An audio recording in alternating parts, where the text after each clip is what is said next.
Third down and 20. We're going to look at all the rookie wide receivers. We're grouping them into tiers, and we're going to compare to what Keep Trade Cut says they're worth. Like what other wide receivers are around their range, and kind of just discuss it. So I guess starting off, we'll look at JaMarr Chase, who we all agree is a consensus 101. JaMarr Chase, he's getting picked around 104, 106 in Superflex leagues.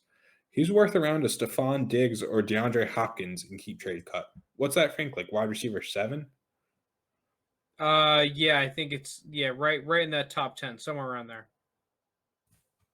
That's like, I'm a JaMarr Chase guy. It feels crazy to me though that he's already, like, especially when you compare him to DeAndre Hopkins. I've talked about this in our group chat before, right? Like, I get that JaMarr Chase is like 7 years younger than DeAndre Hopkins. So, and if you're picking in the early first round, like, you're probably not a contender. But like the potential for JaMarr Chase is to become like a DeAndre Hopkins. Like, you want him to be a DeAndre Hopkins, but we already have DeAndre Hopkins right here. Just already launching him and catapulting him into that same tier is kind of crazy to me. Even though I love JaMarr Chase, I just think it's kind of wild to already have him there. Oh, I agree. I mean, we have DeAndre Hopkins in our rebuild that we're doing. If you're interested, we stream it on Twitch, so check out the link in the description. But we can't get anything for DeAndre Hopkins, right? No. I thought that DeAndre Hopkins, to the community at least, was going really high, right? That everyone was about DeAndre Hopkins. I mean, he just put up 1,400 yards, right? Was an easy, like, the guy hasn't had a non-top 5 receiver season like ever. So DeAndre Hopkins, for me, if I'm a contending team, I understand the appeal of a JaMarr Chase. It's just, if I'm trying to win the championship, dude, I will gladly take DeAndre Hopkins. And you might even be able to get, like, with the prices right now, you might be able to get like a third on top of DeAndre Hopkins for JaMarr Chase, maybe even more. Like, I would take that if I'm a contending team, rebuilding team. It's easily JaMarr Chase, just because of that youth and the upside. That's what you're looking for. But D-Hop, I think right now is easily the best buy at the receiver position for a contender. You can pick him up for less than 2 firsts, probably, if DeAndre Hopkins isn't already on a contender, I guess. The guy has got the best or one of the best chances at reaching like 1,500 yards and 10 touchdowns of any receiver in the league. I think he's a phenomenal buy, and if I'm a contending team, I'm taking him over JaMarr Chase pretty easily. So real quick to kind of wrap up on JaMarr Chase and stuff, and DeAndre Hopkins. First, I think DeAndre Hopkins is like the cheapest wide receiver that you can buy that has like the strongest chance of being the overall wide receiver number 1. I just 100%. I just think like his value is like so low for what he, like, year in and year out. You know who's another receiver that came to mind when you mentioned that? And I think he has a lesser chance of being the wide receiver 1 than Hopkins, but he's crazy cheap right now. Who's that? Michael Thomas. Michael Thomas is crazy cheap. He's someone that we like never talk about on this podcast. Yeah, but the thing is that Michael Thomas has that weird situation in New Orleans, changing quarterbacks. You know, he barely played last year. He's punching teammates in the face. DeAndre Hopkins, that situation is only improved in Arizona. Yeah. Kyler Murray, looking at the tape last year, he got a lot better. And now you're getting Kyler Murray in a 3rd season where we saw Josh Allen explode. I can only imagine, like, dude, DeAndre Hopkins, I personally believe, is going to go bazonkers next year. Like, if I'm trying to win a championship, like, let's say I have a 2 to 3 year window here. If I add DeAndre Hopkins to any receiver room, I will take that over JaMarr. I don't care about the upside of JaMarr Chase. I really don't, because I think I'm being too greedy there. Give me a bona fide top. Look at DeAndre Hopkins. He has not gone out. There's like 1 season where he hasn't been a top 5 receiver. 1 freaking season. And now he's on like the best offense he's ever been on. Yeah. And then just to quickly wrap up with JaMarr Chase and then flip it back around and we'll move on. Like, this guy who I don't really agree with actually a lot on Twitter, But he did tweet out, it does kind of raise a point. At Kupp A Fiasco tweeted, JaMarr Chase is easily the most bust-proof wide receiver prospect since Corey Davis and Sammy Watkins. Yeah, 100%. 100%. That is so true.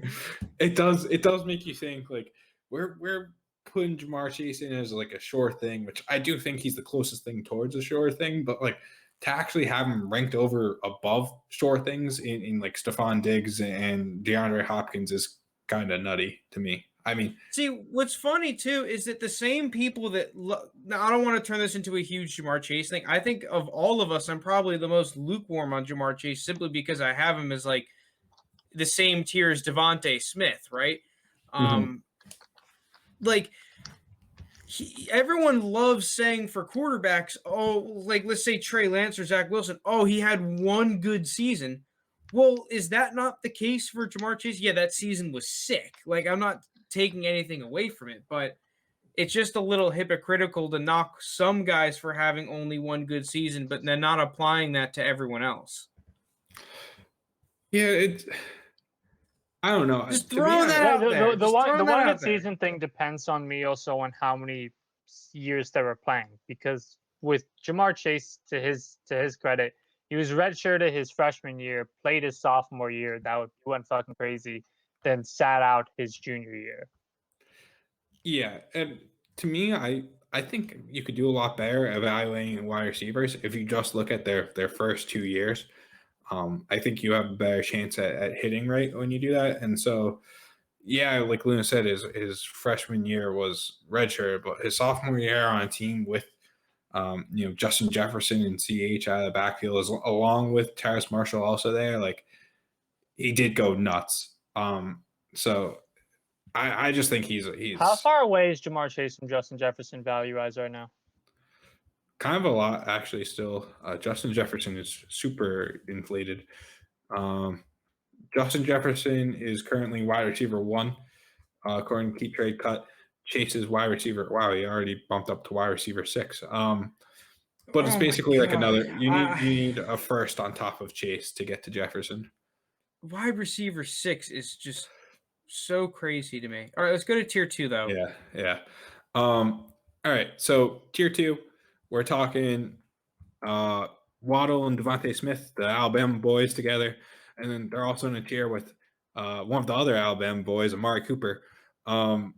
So, as well as Courtland Sutton. You guys know how I feel about Devontae Smith and stuff. So I feel like you two are probably better off tackling this one. What do you think? This is a weird tier for me, because we have Amari Cooper, Courtland Sutton in there. Courtland Sutton, I think right now, just because he's on the Broncos and with the injury last year, he's definitely going to be seen as, if you were to pull consensus on all 4 of these guys, he would probably be the bottom one. But like, let's just say you give Aaron Rodgers to the Broncos, all of a sudden, okay, now it's like, well, now we really like Courtland Sutton. I was gonna say, if Rodgers is there as Courtland Sutton, I think if current situations, I think I'd rather have those 2 rookie wide receivers over Amari Cooper and Sutton. I think if I were to rank them, I would want Devontae Smith 1, both the vets 2 and 3. Right now, Cooper 2, Courtland Sutton 3. Once again, Rodgers might change some things, and then Waddle 4. So it's a little bit of a weird tier for me in that I like one guy a lot and then don't like another guy a lot. JT would probably be the opposite of me, where he'd have Waddle 1 and then Devontae Smith 4. Almost flipped. I'd actually have Courtland Sutton 1, Waddle Interesting. 2. Courtland Sutton 1, Waddle 2, Cooper 3, Devontae Smith 4. Mine would be Waddle, Devontae Smith, Courtland Sutton, then Amari Cooper. So Lounis is the rookie fever. He's got the rookie fever. Amari Cooper I've never been crazy about, and with Courtland Sutton, I think Judy and Fant I think are gonna get a lot of targets. And yeah, but the thing about the Coop is that, like, it's not sexy, but he's getting you that 1,000 yards, and that is nice. That at the end of the day, like, whether it was Andy Dalton, Dak Prescott, Derek Carr, your mother, thing, though, if he was getting 1,000 yards. If he gets cut after next season, then what happens? And he's probably going to go to another team and get 1,000 yards. Like, Yeah. I actually personally think that the best chance of being a wide receiver one is Cortland Sutton. Believe it or Yeah. not, I mean, as long I as he can still like recover I fully still from like this injury. CD more than Cooper. I So, think like, most would, yeah. even as a contending team, Lunis, are you taking those two rookies over Amari Schmoop? Okay, now as a contender, that's tough. Because I still might rather have Devontae Smith as long as Amari Cooper isn't like my wide receiver I one. would still take the rookies, but it's a lot closer. Just because, I think I would still take the comparing, rookies. because like when you're comparing Amari Cooper to DeAndre Hopkins, like I might be able to just get that floor of Amari Cooper cheaper in like, I don't know, one of the other, like maybe Debo Samuel, right?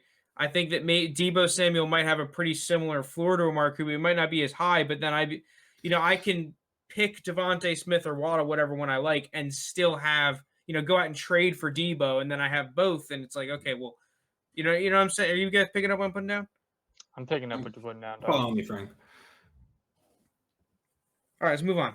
All right, we're moving on. So now we're into our tier 3. Although this is probably my tier 2, to be honest. We have Terrace Marshall, Elijah and Rondale Moore, and Rashad Bateman here at tier 3. And these guys are, around the late first, early second kind of tier. And that's where you have guys like Tyler Boyd, Julio Jones, Odell Beckham. We can add on to that. Like you can throw in Robert Woods. Yeah, I think Cooper Kupp's probably like right around there too. Juju.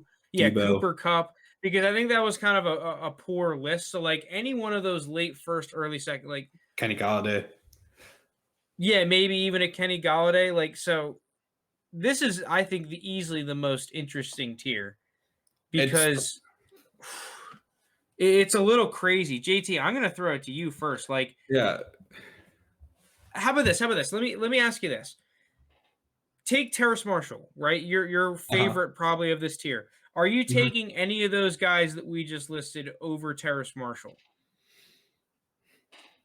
And I'm not even saying from a contender perspective. I'm talking about like you're like a playoff team. You're not necessarily like a huge favorite, but you're a team that can compete. But you're more looking for just the best possible player. I think Cooper Kupp. Believe it or not, I think OBJ is probably the one I'd take. I mean, I traded for him in our league. I just think like Odell too. If he could be healthy, like this is a big if. But I mean, Terrace Marshall is also kind of a big if in my opinion. Like there's no sure thing that Terrace Marshall will hit.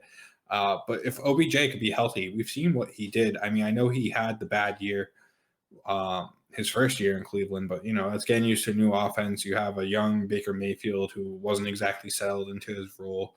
I think there's a lot going in OBJ's favor this year. It's just like the health concerns, but like I'll take a healthy OBJ over any of these other guys. I'll be Julio Jones. I just have, a little more faith in OBJ staying healthy than Julio Jones. And I also don't know what the deal is with Julio Jones' situation. So OBJ is the one I'm taking here. What about you, Loon? Top two, it's probably Cooper Kupp and OBJ. Then Elijah Moore. Then probably Elijah Moore, Rondale Moore. Who are the other receivers you said in the mix? Tyler Boyd, and Marshall. Oh, you could throw anyone. Like this is a big cluster. You might say like Kadarius Toney, for example, because if you value Kadarius Toney as that 204, 205 receiver over the other guys, like, okay, well then he's there for you. JT, it's going to be Terrace Marshall. For me, it's going to be one of the Moores or Dimey Brown or something, right? So like there's a whole clusterfuck of receivers in both the rookies and the vets. Yeah. For me, before we move on to the next year, because we are running low on time. Oh man, this is so tough, but I think I like some of the rookies more than a lot of these vets, like Tyler Boyd and Julio and Odell and Juju. Kind of like Lunis alluded to, the one guy that I think stumps it for me is Cooper Kupp, because I've always loved Cooper Kupp, and I think he's in a really good spot. So he's the guy I think I'd rather have over a lot of these rookies. But aside from him, I think I'd rather have my pick at the rookie than the other guys. is a weird, like, this is the cluster where I think a lot of your value is going to be made if you hit on the right ones. Like, it does seem like the easiest place for you to make trades. Like, they're not the highly coveted players. They're not the low guys that people kind of just want to stash on their team. These are the guys that are likely going to get moved around the most often in your league. So if you're making the right trades, I think this is where you get your value from. You just got to figure out which guys are the right guys in your opinion, which is the hard part of dynasty football. Let's go on the next tier. Yeah, moving to the next tier. One of these guys is not like the other guys for me. We're talking in the 210 range. We've got Diami Brown, and then we've got Kadarius Toney and Amari Rodgers. I just love Diami Brown way more than either of these guys, and would take him a full round and a half higher than probably both these guys. Yeah, I was just going more off of ADP, right? This is consensus ADP. Though. I just think Diami Brown is getting torched consensus. While Lounis would probably agree, Lounis would disagree and say it's Toney that's getting torched. Albeit we do have our guys. So they're in a tier of the likes of Robbie Anderson, Brandon Cooks, Tyler Lockett, and Michael Gallup. And this kind of this whole tier as a whole just feels like that underrated tier. Like there's one guy in particular that I really like in the tier, not in the rookies. Who's that? That's Michael Gallup. Oh, okay. Let me pull him up really quick because I want to make sure I get his numbers correctly. Give me like 30 seconds. Okay, here we go. So Michael Gallup last year, I think, just kind of got screwed over by Jerry Jones unnecessarily taking CeeDee Lamb when he had really good receivers. But if you looked at in his sophomore year, in only 14 games, he ended up wide receiver 20. He put up 1,100 receiving yards, 66 catches, another 6 touchdowns as a 23-year-old. So I think he's a free agent after this season. I think when he goes somewhere else, he can be a solid wide receiver 2 somewhere. Like, I'm not going to forget the fact that before CeeDee Lamb got there, he put up an 1,100-yard season in 14 games, and he's still super young. I think he's a really good deep threat. I think he improved a ton since his rookie year. His hands are better. His routes are better. And he's going to be able to go somewhere in free agency after this season that kind of is going to view him and use him as a top 2 receiver on their team. I think he'll be able to produce. So he's the guy that really sticks out for me out of like those non-rookies. All right. So I actually think that, so obviously everyone knows I love Diami Brown. The other guy that I'm looking at is Brandon Cooks. I just feel like he's criminally underrated. I think he's kind of separate from these other guys. I think if you look at Tyler Lockett's stats, especially when you look at last year, like so much of it came from like 2 games, I think, where he just went off against the Cardinals and maybe the Falcons was the other team. I could pull it up real quick, but it's unimportant. I'm just like the other guys here. While I do still feel like they're underrated, like not like they're not league winners. They're kind of guys that you could play in your flexes, maybe your wide receiver 3 spots. I think Brandon Cooks is underrated year in and year out, so you might as well just go and grab him and just take him for cheap and stash him on your team. Any thoughts, Frank? I like a lot of the veteran receivers here because I do really like Diami Brown and Kadarius Toney. The thing is that if I like them enough, I'll just trade for them or take them earlier in the draft. Like Diami Brown, I just have valued higher. Kadarius Toney, I just have valued a little bit higher than his current consensus in the late second. So if I'm comparing him to like Amari Rodgers, I'd probably rather have all these vets. Yeah. Yeah. So real quick, as we move on into the tier 5, I do want to say Tyler Lockett, I found it against Dallas and against Arizona. He had over 77 points, which was over a third of his total points came from those 2 games. I'm just lower on Tyler Lockett, I guess. But moving on, tier 5, this is around the early third. This is kind of where we get into the grosser range. You've got Nico Collins and Josh Palmer compared with Darius Slayton, Jacoby Myers, and Quintez Cephas. I think, very clearly you're looking at these. I think Cephas, Nico Collins, and Josh Palmer have the less muddied depth charts. You guys got any thoughts on who you like here? I would take those 2 rookies over those 3 vets. Yeah, aside from Jacoby Myers, and it really depends on where Nico Collins goes because I really like Nico Collins. And have him valued more as a 2nd-round player than a 3rd-round player.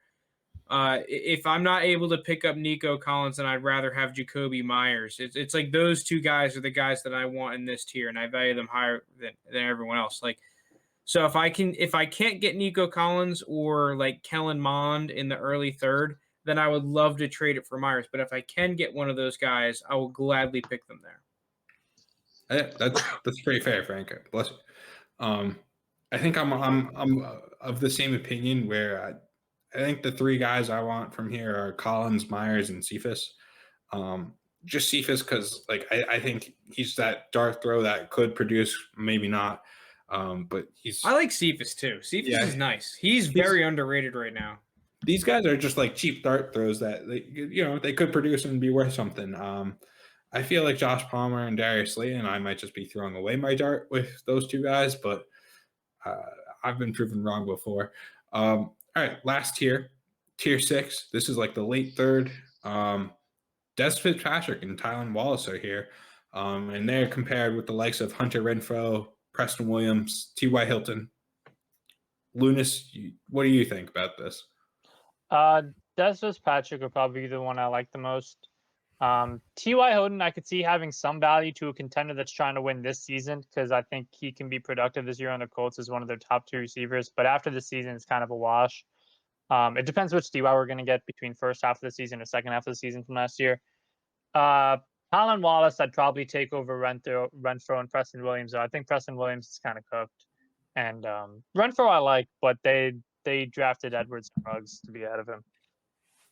Yeah, for me in this tier, I'm always taking the rookie pick simply because, generally speaking, for a late third, a player that you trade for has a very limited ceiling and an extremely low floor.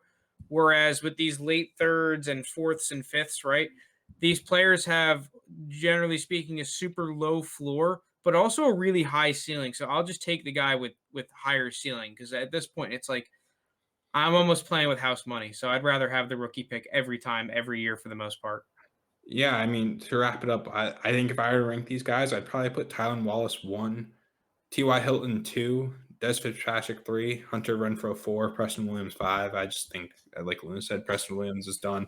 I think Hunter Renfrow is also done, to be honest. I mean, you might not even be able to get T.Y. for like 309, 310. I was just kind of probably from like a crap team you might be able to, but it probably does depend on the league.